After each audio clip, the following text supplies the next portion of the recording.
Howdy, Dave Whitley, inside the Shed of Strength, and I'm going to give you a quick little tutorial on the bent press. What I'm going to do is I'm going to grab this kettlebell. It's 48 kilos. I'm going to clean it into position. I'm going to talk you through what the bent press is supposed to look like. First thing you do, clean it, get it in the rack. Now, I kick all my weight over to my hip on the right side. My forearm is vertical above my hip, elbow kind of rests on the hip. Now I have my toes turned out 45 degrees that way. I'm going to fold that way and flare my lat at the same time and weasel my way under the weight. Once I get down here and lock the elbow out, I dip under a little bit and stand up.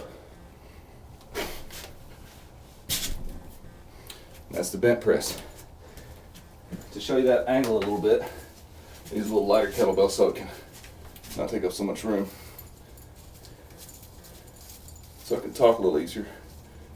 We've got a straight line going from my hand down through my foot. If you notice when I did it before, the kettlebell kind of stayed in the same position and I moved my body underneath it. Really important to flare the lats out really wide. Sorry, I'm wearing a sweatshirt here today because it's a little bit chilly, but it's not the Shed of Comfort, it's the Shed of Strength. Flare the lat out and you kind of scrape the tricep against the lat as you fold forward.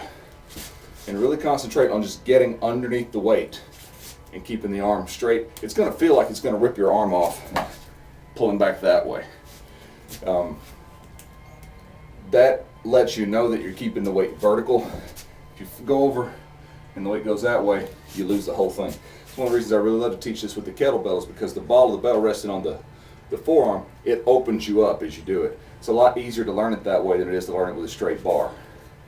So that's bent press. If you have any questions, email me, irontamerdave@hotmail.com. Thank you for visiting the Shed of Strength. Dave Whitley, irontamer.com, out.